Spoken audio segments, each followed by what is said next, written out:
Hello and नमस्कार। Welcome to all. आप सभी का स्वागत है रणधीर एजुकेशन में।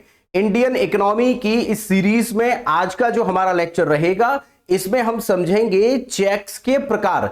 जो बैंकों में चेक प्रयोग किए जाते हैं वो प्रकार हम इसमें समझने वाले हैं। किस प्रकार का चेक होता है और उसका क्या यूटिलाइजेशन हमारे बैंकों में होता है। तो चलिए शुरू करते हैं और जानते हैं इस महत्वपूर्ण टॉपिक को। अब जानते हैं कि हमारे ये जो चेक्स होते हैं इसके थ्रू आप बैंक में जाकर पैसा निकाल सकते हैं या फिर किसी अन्य व्यक्ति को दे सकते हैं।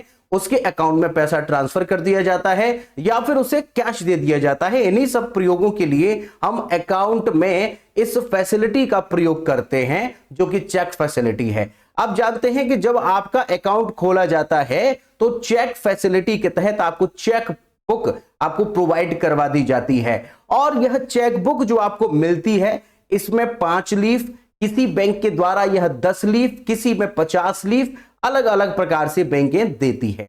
उसी में आपका शुरुआत में एक नंबर लिखा रहता है, चेक का नंबर होता है। उसके बाद उसी पर सारी डिटेल्स आपके अकाउंट की होती है। आपका नाम होता है, आईएफएससी कोड होता है। आईएफएससी का मतलब होता है इंडियन फाइनेंशियल सिस्टम कोड। ये आपके ब्रांच का एक एड्रेस होता है, ये उस पर मेंशन होता है। आपके बैंक का नाम मेंशन होता है, किसे पैसा भेजना है इसके लिए कॉलम्स वगैरह दे रखे होते हैं।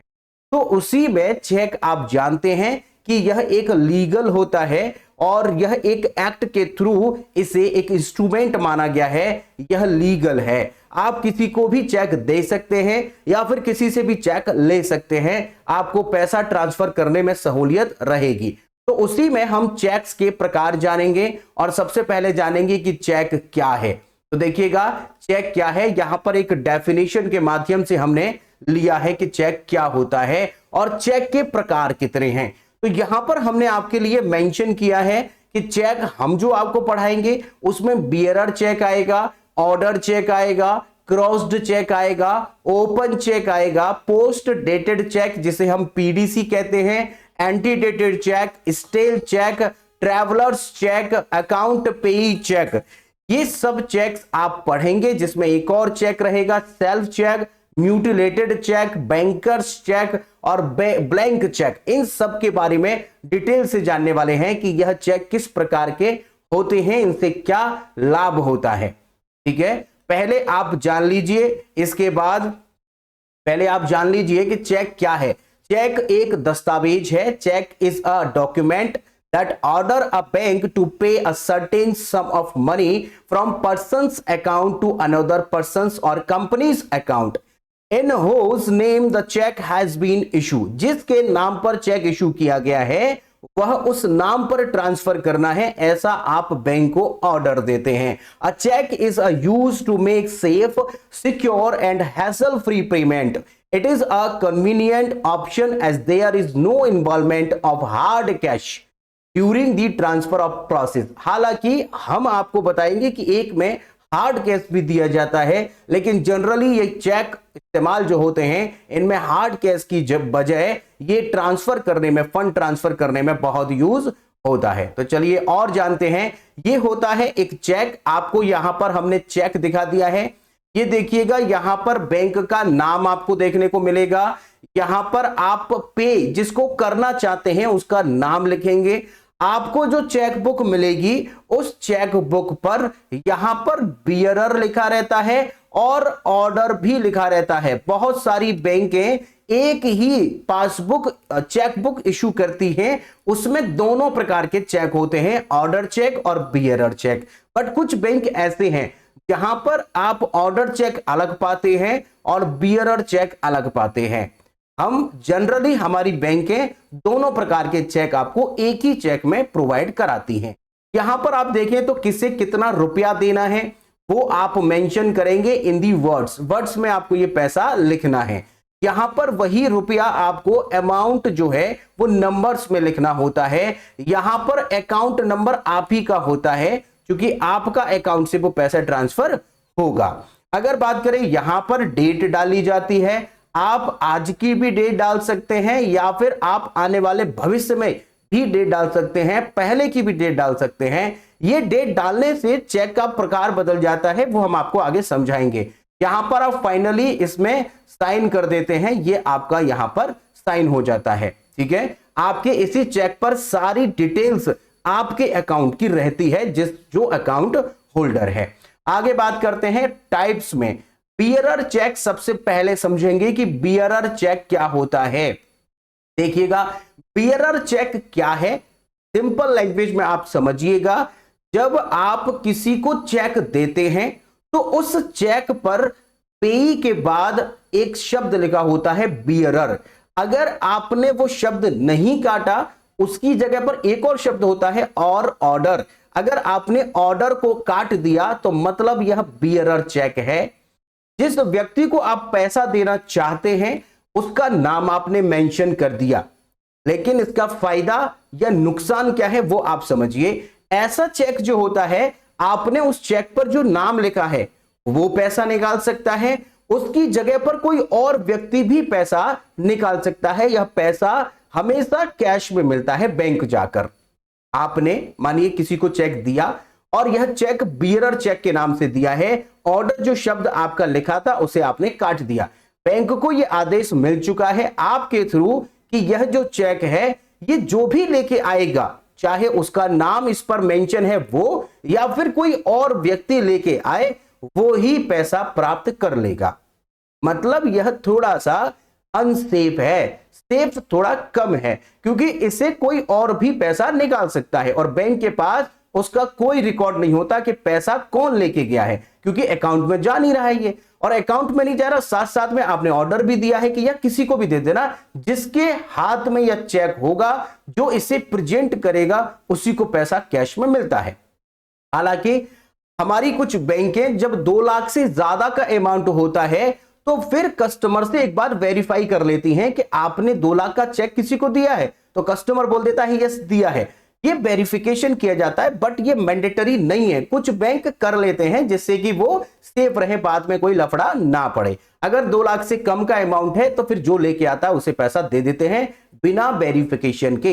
हालांकि नियमानुसार इसमें कोई वेरिफिकेशन नहीं किया जाता है। याद रखिएगा, जो भी धारक होगा जिसके पास होगा बियरर चेक और वही प्रेजेंट करे या उसकी जगह कोई और प्रेजेंट करे, उससे कोई क्लैरिफिकेशन देने की जरूरत नहीं है। बैंक में उससे नहीं पूछा जाएगा कि आपका नाम क्या है, अपनी आईडी दिखाइए, कुछ भी दिखाने की आवश्यकता नहीं है। उसे पैसा दे दिया जाता है और वो पैसा हमेशा कैश में मिलता है। थोड़ा इसीलिए रिस्की है। रिस्की क्यों है? क्योंकि इस पैसे को कोई और ले जाए तो बाद में लफड़ा पड़ सकता है। इसीलिए बियरर चेक थोड़ा सा, इसे हम ओपन चेक के नाम से भी जानते हैं। यह पॉइंट भी याद रखना है। ओपन चेक जिसके पास है वो पैसा भुना लेगा। आगे बात करते हैं, बियरर चेक आपको दिखा देते हैं। यहां पर जैसा कि हमने आपको बताया, ये अंकित शर्मा का हमने नाम लिखा है। अंकित शर्मा अगर इसे लेके जाते हैं तो वो भी निकाल सकते हैं, अगर वह किसी और को दे दें वो भी पैसा निकाल सकता है, कैश में पैसा मिलेगा। यहां पर हमने 37,000 मेंशन कर दिया है। ये 37,000 रुपए उससे कैश की फॉर्म में मिल जाएंगे जिसके हाथ में यह चेक होगा। बात समझ में आ चुकी है? बियरर, यहां पर देखिएगा बियरर लिखा हुआ है। जब भी ये मेंशन होगा मतलब ऑर्डर मिल चुका है बैंक को कि आपको पैसा जिसके पास ये है उसको दे दीजिए। ठीक है, कोई दिक्कत नहीं है। बियरर चेक में आपको कंफ्यूजन नहीं रहना चाहिए। आगे देखते हैं ऑर्डर चेक क्या होता है। दोनों में डिफरेंस है। ऑर्डर चेक में क्या होगा कि वही चेक जब आप उस पर जो यहां पर बियरर चेक जो लिखा है वहां पर ऑर्डर चेक भी लिखा रहता है बहुत सी चेक्स बुक्स में। अगर आपने बियरर चेक जो बियरर लिखा था उसे काट दिया मतलब यह ऑर्डर चेक बन चुका है। और ऑर्डर चेक का मतलब है कि भाई साहब, मैं जिसका नाम इस चेक पर लिख रहा हूं, क्लैरिफाई कर लेना ये वही व्यक्ति है या नहीं। ये पैसा ऑर्डर चेक में केवल उसे ही मिलेगा जिसका नाम मेंशन किया गया है। बस इसमें एक थोड़ा सा रिस्क है कि मान लीजिए आपने कोई चेक इशू किया और उस चेक पर नाम लिखा हुआ है, जैसे आपने चेक इशू किया और उस पर नाम लिखा हुआ है रणधीर सिंह, मेरा नाम लिखा हुआ है, तो अगर कोई व्यक्ति रणधीर सिंह का दूसरा कोई एक और व्यक्ति है इसी नाम का, तो वो इत्तेफाक है, ऐसा मिलता नहीं है जनरली। अगर मिल जाता है, चेक हमारे से खो जाता है, उसके पास पहुंच जाता है, तो वो पैसा निकाल सकता है। क्योंकि यहां पर केवल नाम मेंशन किया गया है, उसकी उम्र, उसका कद या उसका कुछ भी, इससे कोई मतलब नहीं, सिर्फ नाम वेरीफाई किया जाता है और उसी नाम के व्यक्ति को पैसा दे दिया जाता है। ये ऑर्डर चेक थोड़ा सेफ होता है आपके बियरर चेक से। यहां पर कंडीशन समझिएगा, ये पैसा जो मिलता है कैश में मिलेगा और किसे मिलेगा, जिसका नाम है। ज्यादातर बैंक वाले उस नाम जो चेक होता है उसके पीछे 2 बार साइन कराते हैं। आपकी जो आईडी है उसे देख सकते हैं, ये जस्टिफाई करने के लिए कि आप वही व्यक्ति हैं या नहीं जिसके नाम का चेक इशू हुआ है। मुझे लगता है आप ऑर्डर चेक भी समझ चुके हैं। ऑर्डर चेक वह होता है जो केवल किसी विशेष व्यक्ति को दे होता है। यहां पर किसी विशेष व्यक्ति का नाम होगा, उसे ही यह चेक मिलेगा, उसे ही यह पैसा बैंक के द्वारा दिया जाएगा। यहां पर बियरर शब्द जो होता है उसे काट दिया जाता है और ऑर्डर शब्द लिखा जा सकता है। अगर ऑर्डर पहले से लिखा है तो बियरर को काट दीजिए, ऑटोमेटिक ऑर्डर बन जाएगा। ठीक है। और ज्यादातर जो होता है वो अदाता होता है। इस तरह के चेक के पीछे अपने नाम पर हस्ताक्षर करके किसी को ऑर्डर ट्रांसफर कर सकता है, जो कि हमने आपको बता दिया। अब आपको ये चेक दिखा देते हैं कि ये चेक कैसा होता है। देखिएगा, यहां पर आपने बियरर चेक जो देखा उसमें और इसमें यही फर्क है कि यहां पर हमने बियरर जो शब्द लिखा है इसे काट दिया है। इसका मतलब है कि हमने बैंक को यह इंडिकेशन दे दिया है कि भैया इस नाम का जो व्यक्ति आएगा उसी को पैसा देना है, किसी को पैसा और को मत देना। जबकि बियरर चेक में ऐसा नहीं था, जो चेक लेके आए उसको पैसा दे देना, चाहे तो वही आ जाए या उसकी जगह पर कोई और आ जाए। ठीक है, समझ पा रहे हैं। यहां पर अंकित शर्मा जो लिखा हुआ है, यह केवल अंकित शर्मा को ही पैसा मिलेगा। समझ में आ चुका है ऑर्डर चेक क्या है। दोनों चेक आपको समझ में आ गए हैं। अगर हम बात करें दोनों में डिफरेंस क्या है, तो दोनों में डिफरेंस है बियरर चेक जिसके हाथ में होगा, जो इसे प्रेजेंट करेगा बैंक में, पैसा उसे ही मिल जाएगा और पैसा हमेशा कैश में मिलेगा, पहली बात। लेकिन ऑर्डर चेक में जो व्यक्ति का नाम होगा, जिस व्यक्ति का नाम लिखा होगा, जो नाम जिसका होगा, उसे ही यह पैसा ट्रांसफर या उसे ही पैसा ये कैश में दिया जाएगा। दोनों में फर्क यही होता है। यहां पर जो होता है, अगर वहां पर ऑर्डर चेक, ऑर्डर लिखा हुआ है चेक के बॉक्स में, तो आप उसे काट सकते हैं, वो बियरर चेक बन जाता है। यहां पर अगर आप बियरर जो लिखा है उसे आप काट दीजिए, आपका वो ऑर्डर चेक बन जाएगा। कई जो बैंक्स होते हैं वो दोनों एक ही चेक में दोनों चीजें लिख देते हैं, बियरर भी और ऑर्डर भी। आपको ये बियरर बनाना है कि ऑर्डर बनाना है, वो आपकी मर्जी है, जैसा आप चाहें बना सकते हैं। दोनों समझ में आ चुके हैं, ऑर्डर चेक। और यहां पर दोनों में सेफ कौन सा है, ऑर्डर चेक ज्यादा सेफ है। आगे बात करते हैं क्रॉस्ड चेक। अभी भी थोड़ी सी कमी ये रह गई थी कि हमारा जो चेक था जिसे हम ऑर्डर चेक कह रहे हैं वो सेफ तो है, लेकिन इतना भी सेफ नहीं है, क्योंकि पैसा कैश में जा रहा है। हो सकता है कि यह पैसा उस व्यक्ति के में न जाकर उस नाम के दूसरे व्यक्ति के पास चला जाए, तो थोड़ा रिस्क है, बट इतना नहीं। बियरर चेक में तो ज्यादा ही रिस्क है, याद रखिएगा। तो आप क्या करेंगे कि जो चेक आपके पास होगा उस चेक पर उस व्यक्ति का नाम लिखिए जिसे आपको यह पैसा देना है, तो पहली बात। दूसरी बात, जो चेक होता है उसके कॉर्नर पर आप पहले 2 लाइनें बना दीजिए। जो चेक होगा उस पर ऐसे करके 2 लाइनें आप बना दीजिए। इसका मतलब है कि जिस व्यक्ति का नाम आपने लिखा है उसे कैश नहीं मिलेगा, उसके अकाउंट में यह पैसा ट्रांसफर किया जाएगा। यहां पर उस व्यक्ति का नाम जो मेंशन होगा उसकी स्पेलिंग भी मायने रखती है। अगर स्पेलिंग में थोड़ा बहुत चेंज है तब भी पैसा ट्रांसफर नहीं होता है। सबसे सेफ एंड सिक्योर चेक होता है क्रॉस चेक। एक ही प्रकार जो चेक है उसी को आप ऑर्डर चेक बना सकते हैं, उसी को बियरर चेक बना सकते हैं और उसी को अकाउंट पेई या फिर क्रॉस चेक बना सकते हैं। बहुत से लोगों को यहां पर 2 लाइनें खींच करके संतुष्टि नहीं मिलती है, तो यहां पर वो अलग से लिखते हैं अकाउंट पेई। आप लिखिए या मत लिखिए, कोई फर्क नहीं पड़ता है। बैंक आपके 2 लाइन से समझ चुका है कि पैसा आपने जिसका नाम लिखा है उसके अकाउंट में यह पैसा जाना है। ये बिल्कुल सेफ एंड सिक्योर होता है। सबसे बेस्ट चेक यही है। क्रॉस किए गए चेक को क्रॉस चेक कहा जाता है। खुले एवं बाहक चेकों के विपरीत जो हमने अभी पढ़ा, बियरर चेक और ओपन चेक जो हमने पढ़ा, यहां पर उसके विपरीत आप क्रॉस लाइन खींच देते हैं। इसे काउंटर पर भुनाया नहीं जा सकता, मतलब यहां पर कैश नहीं मिलेगा, यहां पर उस व्यक्ति के अकाउंट में पैसा ट्रांसफर होगा। और ट्रांसफर जब होता है तो आपको पता है कि रिकॉर्ड किसके अकाउंट से ट्रांसफर हुआ और किसके अकाउंट में ट्रांसफर हुआ, दोनों चीजें बैंक के पास में रिकॉर्ड के तौर पर होती है।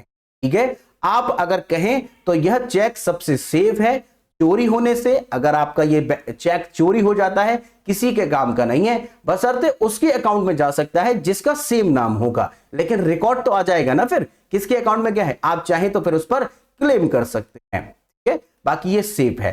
क्रॉस चेक जो होता है वो ऑटोमेटिकली क्रेडिट होता है बैंक अकाउंट टू पे, ऑटोमेटिक आपका क्रेडिट कर दिया जाता है। ठीक है, अगर कहें कि यहां पर अकाउंट पे आप लिख सकते हैं, इसकी जगह पर नॉट नेगोशिएबल भी लिख सकते हैं, मर्जी आपकी है। आपको लगता है कि नहीं अकाउंट पे ही नहीं लिखना है, हम नॉट नेगोशिएबल लिखना है, तो आप ये भी लिख सकते हैं, दोनों आपकी मर्जी है। ठीक है, और चाहे तो इनमें से कुछ मत लिखिए, लाइन खींच दीजिए, वो आपका अकाउंट पे चेक या क्रॉस चेक बन जाएगा। यहां पर हमने दिखा दिया है ये चेक है, इसको हमने क्या किया, यहां पर ऊपर जो है 2 लाइनें ऐसे खींच दी, ये बन गया अकाउंट पे। आपको खुशी मिलती है कि और यहां पर अकाउंट पे भी लिखना है तो आप लिख दीजिए, वो समझ जाएंगे केवल लाइन से। ठीक है, ओके, आगे बढ़ते हैं। एंटीडेटेड चेक क्या होता है इसको समझते हैं। आपने कोई चेक किसी के नाम का इश्यू किया, अब मर्जी है कि आप उसको बीरर बना रहे हैं कि ऑर्डर बना रहे हैं, आपकी मर्जी है। आप चाहें तो इसके साथ साथ उसे अकाउंट पे भी बना सकते हैं, या अकाउंट पे ही बना दीजिए, आपकी मर्जी है। जिस व्यक्ति का नाम आपने लिखा उसके अकाउंट में पैसा जाएगा, लाइनें आपने खींच दी, लेकिन जो तारीख डाली जाती है वो तारीख आप अगर आज जैसे कि 15 अगस्त है 2024, आप पहले की कोई तारीख डाल दीजिए, पहले की जो गुजर चुकी है। यानी इसको डालने से फायदा क्या होगा, दरअसल अगर आप इस चेक पर पहले की तारीख डालेंगे, उस तारीख से लेकर वह 3 महीने तक वैलिड रहेगा। मतलब इसका प्रयोग जनरली कोई नहीं करता है, लेकिन अगर आप ये चाहते हैं कि आने वाले 2 महीने के बाद मैं किसी को कोई पेमेंट नहीं करना चाहता, जो भी पैसा मैं दे रहा हूं, जिसको चेक दे रहा हूं, वो अभी इन्हीं 2 महीनों में निकाल लें, तो आपने 1 महीने पहले की डेट डालनी है, 2 महीने उसके पास मिलेंगे, और 2 महीने के बीच में कभी भी पैसा आपके अकाउंट से यानी चेक अपना प्रेजेंट करके निकाल सकता है। हालांकि आजकल कोई इंतजार नहीं करता है, अगर किसी को चेक मिला है वो सेम डे जाकर के लगा देता है, लेकिन यह चेक जो आपने पहले की डेट वाला है आज लगा दीजिए, आज ही क्लियर। अगर सेम बैंक का है तो आज ही क्लियर हो जाएगा, अदरवाइज मैक्सिमम 3 दिन में क्लियर हो जाता है, अदर बैंक का यदि है तो। आप जान गए हैं एंटीडेटेड चेक पे तारीख जो होती है वो आज की नहीं, आज से पहले की होती है, जब वो प्रेजेंट किया जा रहा है उससे पहले की तारीख होती है। ठीक है, इसको हम एंटीडेटेड चेक कहते हैं। एक चेक जिसमें अर्हता भुगतान की प्रस्तुत करने की तारीख से पहले की तारीख का उल्लेख करता है उसे एंटीडेटेड चेक कहा जाता है। आगे यहां पर हमने एग्जांपल दे दिया है कि आप अगर 15 अगस्त आज है 2024, अगर आप इससे पहले की बात करें तो आप इससे पहले जो है इसको आप डाल देते हैं, तो आपको समझ में आ जाएगा कि ये एंटीडेटेड चेक है। यहां पर तारीख हमने पहले की दिखाई हुई है, आप समझ जाइए। आगे बात करते हैं भाई, ये एंटीडेटेड चेक भी आपको दिखा देते हैं कैसा होता है। यहां पर देखिएगा हमने तारीख डाल दी यहां पर 5 जुलाई की, 5 जुलाई और 2024, लेकिन तारीख आज की जो है वो ये तारीख हमारी आज की तारीख बहुत आगे है, बट हमने तारीख पहले की डाल दी है, इसका मतलब ये एंटीडेटेड चेक बन गया, एंटीडेटेड चेक बन गया। ठीक है, बाकी सब कंडीशनें सेम रहेंगी, केवल तारीख का है। इसे भुनाना अब केवल इसकी वैलिडिटी जो होती है वो 3 महीने होती है। आपने 1 महीने पहले की तारीख डाल दी तो 2 महीने बचे, आपने 2 महीने पहले की तारीख डाल दी तो 1 ही महीना बचा। आप चाहें तो इसे केवल 10 दिन के लिए वैलिड बना सकते हैं, कुछ पहले दिन की तारीखें डाल दीजिए, केवल 10 दिन बचने चाहिए। ठीक है, बट इसका प्रयोग कोई आजकल नहीं करता है। स्टेल चेक देखते हैं, बासी चेक क्या होता है, स्टेल चेक।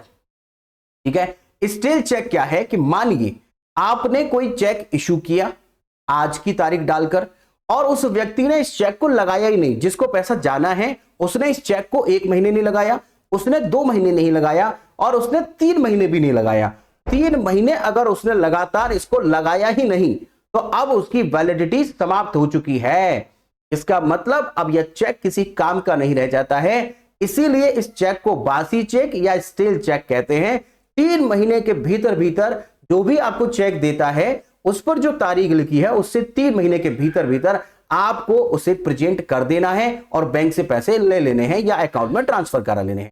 याद रखिएगा 3 महीने के बाद उसमें पेबल नहीं होता है, वो पैसा ट्रांसफर या आपको पैसा नहीं मिलेगा। इसी को हम स्टेल चेक कहते हैं। याद रखिएगा 3 महीने की वैलिडिटी डेट पड़ने के बाद, डेट से पहले की बात नहीं कर रहे हैं। अगर आपके पास में कोई चेक बुक है, कोई चेक बुक पर बहुत सारे चेक है, उनकी वैलिडिटी जब तक बैंक है, जब तक आपके पास चेक है तब तक की वैलिडिटी है। हम बता रहे हैं कि डेट डालने के बाद आपने डेट जो डाली है उससे 3 महीने तक वैलिड हो रहेगा वो। यहां पर स्टेल चेक हमने आपको दिखाया है। स्टेल चेक में यहां पर देखिएगा, जैसे आज की तारीख 15 अगस्त, यहां पर हम डाल देते हैं, ये देखिएगा यहां पर हम डाल देते हैं 15/1/2024। यहां पर हमने ये तारीख डाल दी। आज चल रहा है अगस्त, हमने तारीख डाली है 1 जनवरी की। ये चेक बेकार हो गया है, ये स्टेल चेक बन चुका है, अब ये काम नहीं आएगा, बैंक से पैसा नहीं आएगा। आप जब भी किसी से चेक लेने जाएं तारीख जरूर देखें, कहीं ऐसा तो नहीं कि आपको चेक तो दिया गया लेकिन वो एक स्टेल चेक है। ठीक है, याद रखिएगा। आगे बढ़ते हैं भाई, पोस्ट डेटेड चेक। यहां पर बड़ा ही सिंपल है, अगर तारीख आज की है, आप आज इस चेक को लिख रहे हैं, किसी को देना चाहते हैं और भविष्य की तारीख डाल देते हैं, आज की तारीख नहीं डाल रहे हैं, भविष्य की तारीख डाल रहे हैं, तो इसी को हम पोस्ट डेटेड चेक या पीडीसी कहते हैं। ये ज्यादातर रियल एस्टेट में बहुत प्रयोग किया जाता है पोस्ट डेटेड चेक का। वहां पर जैसे आपने कोई प्रॉपर्टी देखी, वहां पर बहुत सारे लोग प्रॉपर्टी देखने आते हैं, लेकिन जो सेल्समैन है वो आपसे कहेगा कि सर आपको प्रॉपर्टी पसंद है, तो आप कहेंगे कि यस पसंद तो है, लेकिन हमने और भी प्रॉपर्टी देखी है, उसको भी हम घर पे डिस्कस करेंगे, फिर देखेंगे। तो यहां पर सेल्समैन आपसे कहेगा कि सर आप आने वाली तारीख का एक टोकन मनी दे दीजिए हमें और आने वाली तारीख का पीडीसी बना करके आप दे दीजिए। अगर आपका डन होगा तो ये चेक लग जाएगा, आपका डन हो जाएगा। और अगर आप इसको नहीं पसंद करते हैं तो आप हमें मना कर दीजिएगा, हम इसको लगाएंगे ही नहीं, यानी वो क्लियर नहीं होगा। आप चाहें तो अपनी तरफ से उसे कैंसिल भी करा सकते हैं, कोई इश्यू नहीं है।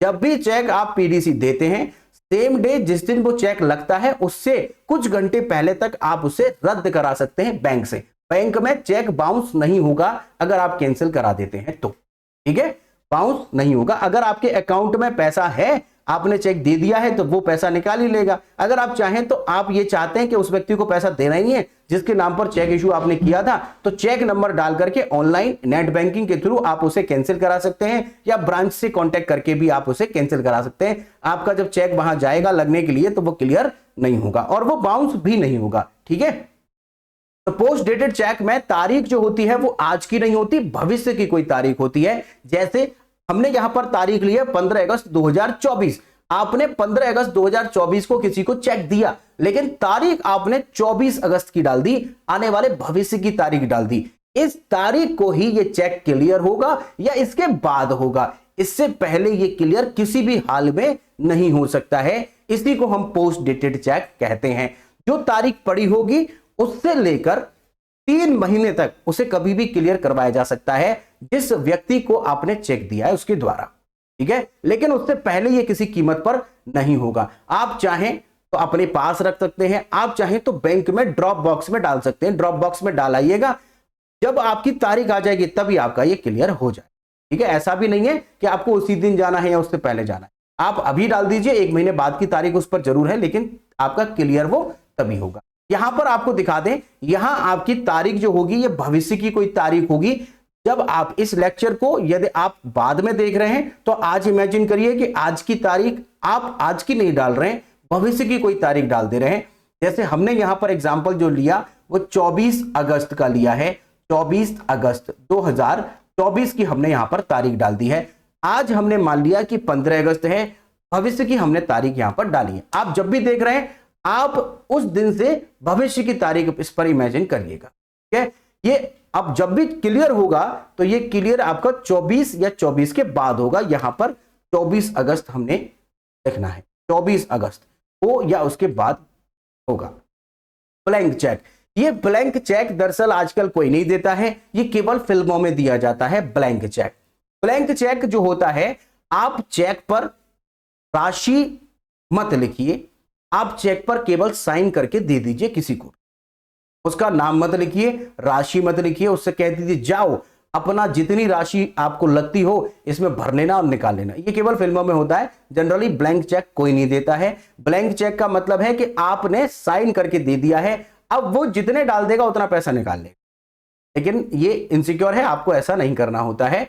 और हो सकता है आप टोन में आकर के किसी को दे दें कि ले जाओ ब्लैंक चेक, लो मैंने साइन कर दिए, जितना पैसा चाहो डाल देना निकाल लेना। आपके अकाउंट में 10 रुपए हैं तो बाउंस हो गया ना, वो तो बेकार ही है चेक। तो आप भौकाली में जरूर कर सकते हैं, लेकिन किसी मतलब का नहीं है। ये बाउंस होगा, आप पर फाइन लगेगा। जिसका अकाउंट है उसे पर 118 रुपए का पहली बार में फाइन लगता है। चेक बाउंस होने की भी कंडीशंस हैं, अगर 3 बार लगातार बाउंस हो जाता है तो फिर केस हो सकता है, तो आप बाउंस से बचिएगा। यहां पर हमने बता दिया है ऐसा चेक जिस पर केवल साइन किया गया है लेकिन अमाउंट नहीं डाला गया है, ठीक है। जो अमाउंट वो डालेगा उतना पैसा वो निकाल सकता है। यहां पर ये ब्लैंक चेक है, यहां हम साइन कर देते हैं, यहां पर हम साइन कर देते हैं, ये साइन हो गया। ये साइन केवल करके दे दिया जाता है, अब जितना पैसा चाहेगा वो डाल करके निकाल सकते, ठीक है, ब्लैंक चेक। आगे देखते हैं म्यूटिलेटेड चेक क्या होता है। म्यूटिलेटेड चेक का मतलब होता है कि कोई चेक यदि फट गया है, उस पर जो तारीख पड़ी है, उस पर जो अमाउंट है वो दिख ही नहीं रहा है, वो फट गया है, उसी को हम म्यूटिलेटेड चेक कहते हैं। बड़ा ही सिंपल है। यदि चेक 2 या 2 से अधिक टुकड़ों में फाड़ दिया जाता है और भुगतान के लिए प्रस्तुत किया जाता है तो उसे कटे फटे चेक कहा जाता है। भुगतान अगर करवाना है तो भुगतान नहीं होगा, क्योंकि उस पर कुछ भी मेंशन दिख ही नहीं रहा है। अगर मान लीजिए नॉर्मल हल्का फुल्का कहीं है और तो उससे कोई फर्क नहीं पड़ता है, लेकिन अगर ज्यादा है तो पड़ेगा। बैंक अर्हता पुष्टि प्राप्त किए बिना इस चेक के खिलाफ भुगतान करने का हकदार नहीं है, इस पर भुगतान नहीं होता, ठीक है। आप याद रखिएगा, म्यूटिलेटेड चेक एक बेकार चेक होता है जो कटा फिटा होता है, जिस पर आपको छोटा मोटा कुछ कोई लग रहा है तो कोई दिक्कत नहीं है। ट्रैवलर चेक सबसे सेफ चेक मानते हैं, हालांकि इसका अब प्रयोग नहीं होता है। पहले के जमाने में, पुराने जमाने में ट्रैवलर चेक का बड़ा ही प्रयोग होता था। वो ऐसे, आप मान लीजिए यहां से आप हमारे भारत से अमेरिका जा रहे हैं तो आप कैश लेके नहीं जा सकते हैं। दूसरा, हमारे भारत में फिलहाल तो एक नियम भी बना रखा है कि अगर आप ट्रेन से जाते हैं तो 25,000 से ज्यादा का कैश नहीं ले जा सकते हैं, और अगर आप बस से जा रहे हैं तो अलग अलग नियम है, उससे जा रहे हैं तो इतना कैश ले जा सकते हैं, उससे ज्यादा नहीं ले जा सकते। ये टर्म एंड कंडीशन इसलिए है कि अगर आप ज्यादा कैश लेके चलते हैं तो हो सकता है कुछ अराजक तत्व आपको मिल जाए, आपकी गर्दन उड़ा दें या फिर आपसे पैसा लेके भाग जाए। तो सेफ आपको रखने के लिए नियम बनाया गया है कि आप ज्यादा कैश लेकर के ट्रैवल नहीं कर सकते हैं।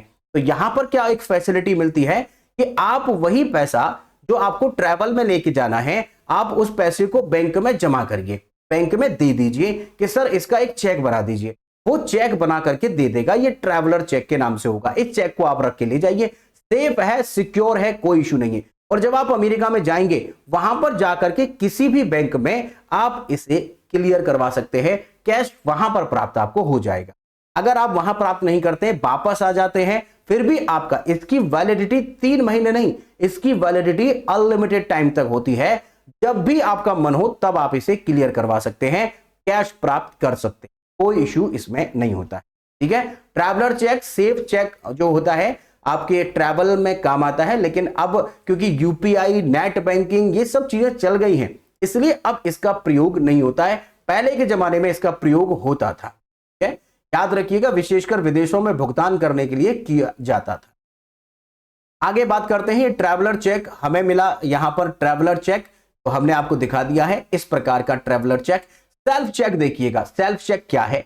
देखिए, आप अगर मान लीजिए आपके अकाउंट में 20 लाख रुपए हैं, आप चाहते हैं उससे 10 लाख रुपए निकालना, आप एटीएम पर जाएंगे तो 40,000 रुपए की लिमिट है, एक दिन में आप 40,000 ही निकाल सकते हैं।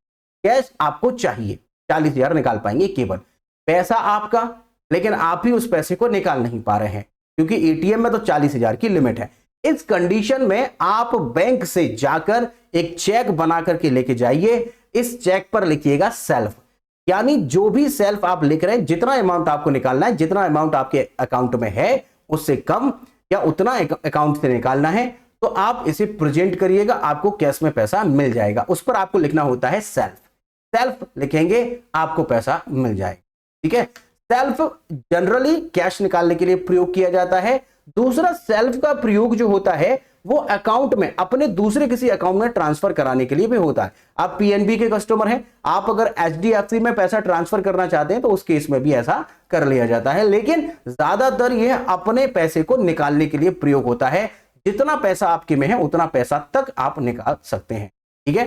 याद रखिएगा, कैश में पैसा आपको निकलेगा, वहां पर सिर्फ सेल्फ लिखने की आवश्यकता आपको होती। आप एक सेल्फ चेक को पीडीसी भी बना सकते हैं, जो डेट एंटी डेटेड भी बना सकते हैं, वो आपकी मर्जी है, लेकिन बनाने का कोई फायदा नहीं है। जब आपका मन है तब लेके जाइए, कोई इश्यू नहीं है, बना आप कुछ भी सकते हैं। यहां पर हमने बता दिया है तारीख पड़ेगी। यहां पर ये जो 10,000 हमने लिखे हैं, ये 10,000 रुपए जो इसे प्रेजेंट करेगा, जिसका ये अकाउंट है, उसे ये 10,000 रुपए मिल जाए। कैंसल्ड चेक देखिएगा, कैंसल्ड चेक क्या होता है। आप मान लीजिए किसी कंपनी में लग जाते हैं और कंपनी वाला कहता है कि भैया हम आपको आपके अकाउंट में पैसा ट्रांसफर करेंगे, तो जरा हमें आप अपने अकाउंट की डिटेल्स दे दीजिए। आपने क्या किया, व्हाट्सएप कर दिया, उन्हें डिटेल्स दे दी, और डिटेल्स में पाया गया कि अकाउंट नंबर था, आईएफएससी कोड था, आपका नाम था, ये सब चीजें आपकी मेंशन की गई थी, लेकिन आपने एक डिजिट गलत कर दी, जिसकी वजह से लफड़ा पड़ गया, किसी और के अकाउंट में पैसा चला जाए। संभावना तो है, हो सकता है उस नाम का कोई और व्यक्ति, क्योंकि जनरली ऐसा होता नहीं है, लेकिन अगर मान लीजिए इत्तेफाक से ये गलत हो जाए, किसी और के में पैसा चला जाए, तो रिस्क है। इसीलिए वह आपकी बातों पर भरोसा नहीं करेगा, वो कहेगा कि जो आपकी चेक बुक है उसमें से एक चेक निकालिए, उस पर कैंसिल लिख दीजिए, और कैंसिल लिख करके फोटो क्लिक करके या फिर आप हमें उसे दे दीजिए। हार्ड कॉपी भी आपसे ले सकता है, फोटो भी आपसे ले सकता है, मतलब उसे आपके अकाउंट की डिटेल्स चाहिए। फिर आपके मन में आएगा इस चेक का वो मिसयूज कर ले, तो आपको उस पर लिखना कुछ नहीं है, ना साइन करना है, ना ही कोई डेट डालनी है, कुछ नहीं करना है। सिंपल, हो सकता है डेट डलवा ले आपसे, लेकिन वहां पर साइन करने की आवश्यकता नहीं होती, पे कुछ करने की आवश्यकता नहीं है, केवल उस चेक पर केवल आपको क्रॉस लगाना है या फिर उस पर कैंसिल लिखना है। ये काम जो आता है, ये आप जब आप लोन लेंगे तो लोन के टाइम पर आपसे एक ऐसा ब्लैंक चेक मांगा जाएगा, जिससे आपका अकाउंट जो है उसी से पैसा डेबिट होता रहेगा। ऑटो डेबिट के लिए अक्सर इसका प्रयोग किया जाता है कैंसल चेक का। आप अगर कंपनी में काम करने जाते हैं, वहां पर भी आपसे कैंसल चेक ले जाएगा। सिंपल है, कैंसल चेक आपको कैंसल लिखना होता है जो चेक है उसके ऊपर। आप चाहें, देखिए हम दिखा देते हैं, आप यहां पर ऐसे कैंसिल लिख सकते हैं, आप चाहें तो यहां पर ऐसे क्रॉस भी लगा सकते हैं। अब इस चेक का मिसयूज नहीं हो पाएगा, ऐसा मतलब होता है। ठीक है, याद रखिएगा, उसे आपकी यहां पर ये डिटेल्स चाहिए होती हैं, आपका अकाउंट नंबर चाहिए होता है, ये डिटेल उसे चाहिए, इसीलिए वो कैंसिल चेक मांगता है। ठीक है, आगे बैंकर्स चेक देखिएगा। बैंकर्स चेक क्या है? ये एक बिल्कुल ड्राफ्ट की तरह होता है, लेकिन थोड़ा सा फर्क है। देखिएगा, बैंकर चेक में मान लीजिए किसी ब्रांच में ब्रांच मैनेजर ने कारपेंटर से कोई काम कराया, लकड़ी का कोई काम कराया। अब ये काम ब्रांच में हुआ है, तो पेबल जो पे करेगा वो ब्रांच मैनेजर करेगा, क्या अपनी जेब से करेगा? नहीं, ये काम हुआ बैंक का, तो ब्रांच की तरफ से ये पैसा दिया जाएगा। ये पैसा जिसे प्रोवाइड किया जाएगा, तो अब पैसा जो होगा वो पर्सनल अकाउंट से तो करेगा नहीं, तो बैंक वाले अकाउंट से ही पैसा ट्रांसफर होता है, उसी के नाम से चेक इश्यू किया जाता है। याद रखिएगा, बैंकर्स चेक बैंकर्स के द्वारा किसी को प्रोवाइड किया जाता है। यहां पर अकाउंट नंबर, बैंक का नाम, ये सब आपके उसी ब्रांच वाले के होते हैं। ठीक है, इसकी वैलिडिटी 3 महीने की होती है, ये याद रखना है। ये प्रीपेड होता है, आप इसे कभी भी कैसे भी भुना सकते हैं 3 महीने के भीतर। बैंकर्स चेक जनरली जो यूज किया जाता है, लोकल एरिया में इसका यूज कर लिया जाता है। ये एक प्रकार का डीडी की तरह ही होता है बैंकर्स चेक। ठीक है, ऑलरेडी आपका बैंकर्स चेक जो है वो डीडी की तरह होता है, या डीडी मान लीजिए। अब डीडी जो होता है डिमांड ड्राफ्ट, उसमें भी प्रीपेड होता है। ठीक है, इसमें बैंकर्स में अनादर की संभावना नहीं होती है, मतलब इसे डिसऑनर नहीं माना जाएगा। आपका जो बैंक है किसी को जब पे करता है तो वो बैंकर्स चेक कहलाता है, डीडी की तरह। अगर आपसे कहें कि डीडी में और उसमें क्या फर्क है, देखिएगा, जब बड़े अमाउंट की बात होती है तो आपका डीडी जो है यूज किया जाता है। बैंकर्स चेक में जनरली लोकल एरिया में बैंकर्स चेक प्रयोग किए जाते हैं। यहां पर जो है जो चेक है, ये आपका डिमांड जो ड्राफ्ट है, डिमांड ड्राफ्ट में मान लीजिए किसी व्यक्ति ने अगर किसी के नाम का डिमांड ड्राफ्ट बनवाया, तो उसे पहले पे करना पड़ेगा, पहले वो पे करेगा, उसके बाद उसके नाम का डीडी बनेगा, और यह पैसा होल्ड हो जाता है एक पार्टी से बैंक के पास। दूसरी पार्टी को आप डीडी देना चाहते हैं। ज्यादातर कॉलेजेस में फीस के लिए डीडी प्राप्त किया जाता था, इसका प्रयोग डीडी का करते थे। बैंकर्स चेक क्या है? जब बैंक अपने ही नाम से इशू करेगा और यह नाम जो होगा वो बैंक का ही होगा, वहां पर है। और डीडी जो होगा यहां पर आपके नाम से इशू करेगा, मतलब चेक जो होगा वो आपके अकाउंट से पैसा ले लिया जाएगा तब इशू करेगा। बैंकर्स में ये ऑलरेडी पेड होता, ये भी, और सब दोनों सेफ हैं, दोनों में कोई इशू नहीं है। प्रीपेड होते हैं, पहले से ही पेड होते हैं, तो इसमें बाउंस होने की संभावना है ही नहीं। ठीक है, आगे यहां पर आपको दिखा देते हैं डीडी और चेक कैसे होते हैं। ये आपका चेक हमने दिखा दिया है, किसी बैंक का ये चेक है। डीडी कुछ इस प्रकार का होता है, इस पे लिखा होता है अमाउंट, ये प्रिंट करवाया जाता है और मैनुअली भी लिखा जाता है डीडी। और यहां पर आप देख रहे हैं कि जिसके थ्रू ये डिमांड ड्राफ्ट यहां पर डेट होती है, ये अमाउंट होता है, ये सारी चीजें यहां पर ब्रांच मैनेजर के साइन होते हैं। ये आपका चेक दिख रहा है, यहां पर ब्रांच मैनेजर के साइन है, जबकि यहां पर जो है यहां आप अपने साइन करते हैं। ये हमने चेक में, ऑर्डर चेक में नहीं दिखा रहे, हम दिखा रहे हैं चेक और डिमांड ड्राफ्ट में अंतर, दोनों में आप समझ। और एक चेक और बचता है जिसे हम गिफ्ट चेक कहते हैं। गिफ्ट चेक केवल दिखाने के लिए होता है। जब किसी खिलाड़ी को आपने बड़ा सा चेक देखा होगा मिलते हुए, वो दरअसल गिफ्ट चेक है। इसी के पीछे एक और छोटा सा चेक होता है, जनरली उसे चिपका दिया जाता है या फिर जिसको देना है उसको दे दिया जाता है। बैंक में वही लगता है, इसको लेके थोड़ी जाएंगे, तो बहुत बड़ा है। ये केवल दिखाने के लिए है। ओरिजिनल चेक का साइज वही होता है जो नॉर्मल साइज के हैं, वो उसे दे दिया जाता है। ये केवल फोटो खिंचाने के लिए या बताने के लिए कि हमने ये दिया है, गिफ्ट चेक होता है। ठीक है, आगे बात करते हैं। यहां पर कई बार गिफ्ट चेक में डिटेल्स को हाइड कर दिया जाता है, क्योंकि डिटेल्स आपकी कॉन्फिडेंशियल होती हैं, तो डिटेल ना दिखाई पड़े, इसलिए कई बार इसको हाइड कर दिया जाता है। केवल एक सिंबॉलिक होता है कि हम इसको इतना रुपया गिफ्ट के तौर पर दे रहे हैं। ठीक है, आगे अगर आपका कोई प्रश्न है, कोई डाउट है इससे संबंधित, चेक से संबंधित, तो कमेंट करिएगा, हम आपको जवाब जरूर देंगे। ठीक है, और इसके अलावा आपने अगर चैनल को अभी तक सब्सक्राइब नहीं किया है तो चैनल जरूर सब्सक्राइब करिएगा और बेल आइकन को जरूर प्रेस करिएगा। बेल आइकन को प्रेस करने से हमारे लेक्चर्स के नोटिफिकेशन सबसे पहले आपको प्रोवाइड। इसके अलावा आप हमसे टेलीग्राम पर और फेसबुक और इंस्टाग्राम पर जुड़ सकते हैं। टेलीग्राम पर जुड़ने का फायदा होगा कि daily current affair quiz form में आपको मिलता रहेगा, और वीकली करंट अफेयर का पीडीएफ हो या अन्य कोई पीडीएफ हो, वहीं पर हम प्रोवाइड कराते रहते हैं। नई नई इंफॉर्मेशन वहां पर प्रोवाइड कराते हैं। टेलीग्राम से जुड़ने के लिए @रणधीर एजुकेशन लगा करके सर्च करिएगा, आपको दिख जाएगा, वहां ज्वाइन। यहां पर आप इंस्टाग्राम पर भी जुड़ सकते हैं, फेसबुक पर भी आप हमसे जुड़ सकते हैं। लेक्चर के लास्ट तक बने रहने के लिए आपका बहुत बहुत धन्यवाद। मिलते हैं नेक्स्ट लेक्चर में। शुक्रिया, थैंक यू सो मच।